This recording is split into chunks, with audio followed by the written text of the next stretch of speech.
మనకి ఏపీలో అయితే ఎలక్షన్స్ ఉన్నాయి. నెక్స్ట్ సీఎం ఎవరైతే బాగుంటుంది అనుకుంటున్నారు?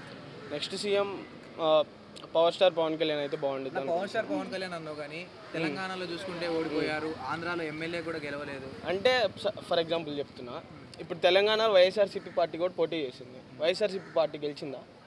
గెలవలే కదా. వాళ్ళు ఇప్పుడు పోయినసారి లాస్ట్ టైం మన కుక్కట్పల్లి నియోజకవర్గంలో జనసేనకు వచ్చిన ఓట్లు కూడా వైసీపీ ఒక్క నియోజకవర్గంలో రాలే.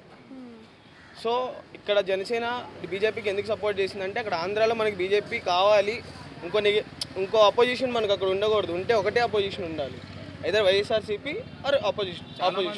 సీఎం సింగిల్ అంటే సింహం సింగిల్ గా వస్తుంది, సో ఆయన ఓడించడానికి ముగ్గురు పార్టీ సింహం సింగిల్ గా వస్తుంది అనేది ప్రవర్బ్ అన్న. ఇప్పుడు రియాలిటీకి వచ్చే పార్టీ డిఫరెంట్. దాంట్లో కూడా నిజం ఉంది కదా, 3 పార్టీలు కలిసి వస్తున్నాయి ఆయన ఓడించడానికి.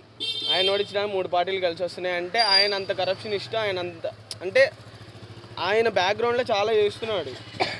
ఇప్పుడు యూత్ ఉన్నారనుకోండి, యూత్ ర్యాలీకి వస్తే బండిలో పెట్రోల్ అని చెప్పి, ఇప్పుడు సపోజ్ మా వైపు విడుదల రజనీ ఉంది, ఇప్పుడు నెక్స్ట్ ఆవిడ బుల్లెట్స్ ఇస్తారంట యూత్కి ఎలక్షన్ క్యాంపెయిన్కి. ఇప్పుడు వాళ్ళు అలా కొనుక్కుంటున్నారు డబ్బులు చిమ్మి. సో ఇప్పుడు మనకేం కావాలి, అలా డబ్బులు చిమ్మినా కానీ మనం దాన్ని తట్టుకొని నిలబడే శక్తి కావాలి. సో మనం కలవడం తప్పనిసరి. సో స్టేట్ బాగుండాలంటే కలవడంలో తప్పే ఉంది చెప్పండి. ఈ 5 సంవత్సరాల పరిపాలన బాగుంది, పథకాలు బాగున్నాయి. పథకాలు బాగున్నాయా? ఏమో భయ్యా, నేను ఫీజు రింబర్స్మెంట్ కూడా మేము 2 times మేమే కట్టుకున్నాం. వసతి ఇస్తా అన్నాడు, వసతి ఏమి ఇవ్వలేదు. సరే ఆయన ఇచ్చే 10,000 తీసేసేయి, మాకు ఎక్స్ట్రా ఇస్తా అన్నాడు, అది సరే అవి వద్దు తీసేసేయి, ఆయన ఎక్స్ట్రా ఇచ్చేది తీసేసేయి. ఆయన ఇవ్వాల్సిన ఫీజు రింబర్స్మెంట్ కూడా ఇప్పుడు నేను 2nd year వరకు అయితే నేను టీడీపీ గవర్నమెంట్ ఉంది, 3rd year 4th year నేను వైసీపీ గవర్నమెంట్లో. నా 2018 to 22 graduation EC. 2nd year వరకు మాకు తెలీదు, కాలేజీ ఫీజు రింబర్స్మెంట్ పడేది, మేము మేము కాలేజీకి వెళ్ళే వాళ్ళం, మంచిగా ఉండేది.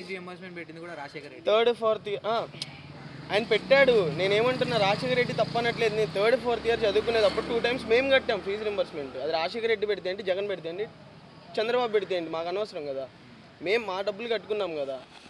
గవర్నమెంట్లో వీళ్ళు ఉండడం వల్ల, వీళ్ళ క్లాషెస్ వల్ల ఇప్పుడు నాలాగా ఎంతోమంది కట్టుకున్నారు. ఇప్పుడు మేమంటే ఓకే ఉన్నోళ్ళం కాబట్టి సరే కొంచెం పర్వాలేదు. ఇప్పుడు పవర్టీ లైన్ బిలో ఉంటారు, వాళ్ళ పరిస్థితి ఏంటన్నా ఆ టూర్ ఫీజు రింబర్స్మెంట్ వాళ్ళు కట్టుకోవాల్సిందే కదా. ఆంధ్రాలో ఐటీ పరంగా ఎలా ఉందన్న? ఐటీ పరంగా ఏముందన్న, అది లేకే కదా.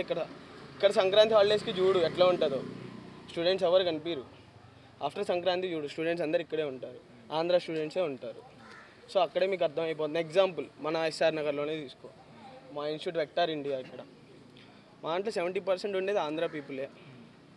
సో అక్కడ బాగుంటే ఇక్కడికి రావాల్సిన అవసరం లేదు కదా. ఇప్పుడు మా ఇంటి దగ్గర విజయవాడలోనో, మా గుంటూరు, మా మంచి సిటీస్ మావి 2. ఇప్పుడు అమరావతి క్యాపిటల్ అయి ఉంటే మా 2 cities మంచి ఫామ్లో ఉండేవి.